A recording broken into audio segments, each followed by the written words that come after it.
जगद्गुरू रामानंदाचार्य नरेंद्राचार्यजी महाराज स्थापित रामानंद संप्रदायाच्या वतीने गुढीपाडवा अर्थात हिंदू नववर्षानिमित्त भव्य शिस्तबद्ध शोभायात्रेचे आयोजन पेडमध्ये करण्यात आले होते। या शोभायात्रेत हजारो अनुयायी सहभागी होत हिंदू नववर्षाच्या शुभेच्छा देत विविध सामाजिक विषयांवर प्रभावी संदेश देत जनजागृती केली।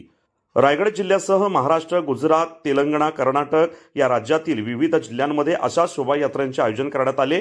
या शोभायात्रेचे विशेष वैशिष्ट्य म्हणजे रस्त्याच्या एका बाजूने एकाच रेषेत ताल लयबद्ध पद्धतीने भजनाच्या गजरात व ढोल ताशांच्या निनादात अत्यंत शिस्तबद्ध रीतीने पुढे सरकत होती।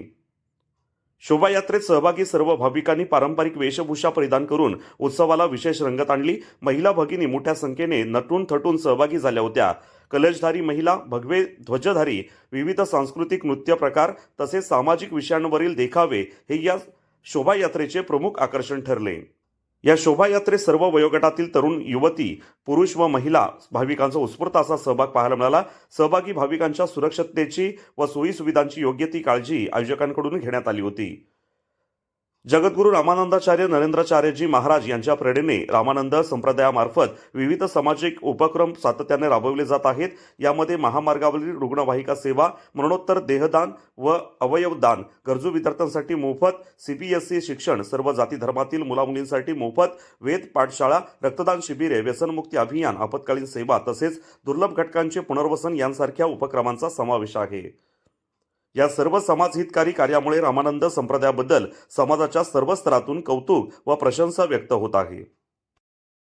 आज गुढीपाडव्यानिमित्त आज या ठिकाणी रॅली काढण्यात आली, हिंदू नववर्ष स्वागत यात्रा काढलेली आहे, काय सांगाल आपण? जय सियाराम, मी जागृती भारत दरणे आणि आपण इथे पाहत आहात हिंदू नववर्ष अर्थात गुढीपाडव्यानिमित्त ही जगद्गुरू रामानंदाचार्य नरेंद्राचार्यांच्या प्रेरणेतून म्हणजेच रामानंद संप्रदाय आयोजित उत्तर रायगड जिल्ह्यातून ही भव्य दिव्य अशी शोभायात्रा निघाली आहे। ही निघाली आहे जुना RTO ऑफिस येथून आणि मार्गक्रमण करत आहे रविराज फार्म हाऊसपर्यंत।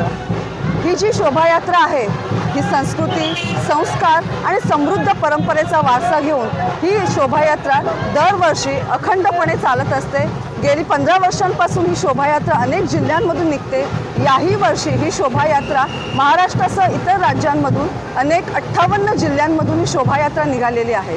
ही शोभायात्रा म्हणजे हिंदू धर्माचा किंवा हिंदू संस्कृतीचा अभिमानाने केलेला जागर आहे। भगवे ध्वज, विविध वेशभूषेमध्ये नटलेले तरुण तरुणी, लेझिम पथक असेल, ध्वज घेतलेले असतील, कलश असतील, हे सगळं जणू काही आपल्या संस्कृतीचे चालता बोलता एक दृश्य आपल्या समोर उभं करत आहे। आणि ही शोभायात्रा एक संदेश देत आहे की एकात्मता, समाजामध्ये एकात्मता असणं गरजेचं आहे आणि सामाजिक एकात्मतेचा संदेश देत आज सगळेजण आपापले जात भेद, गरीब श्रीमंत हे सगळं काही विसरून फक्त एकात्मतेचा संदेश घेऊन जी शोभायात्रा निघालेली आहे। या शोभायात्रेचं वैशिष्ट्य असं की या शोभायात्रेमध्ये अनेक तरुण तरुणी, युवा सेना आहे, महिला सेना आहे, अगदी आबालवृद्धांपासून सगळेजण या शोभायात्रेमध्ये सहभागी झालेले आहेत। आणि या शोभायात्रामध्ये असंख्य भाविक एकच श्रद्धा, एकात्मतेचा भाव घेऊन ही पुढे चाललेली आहे। जय सियाराम।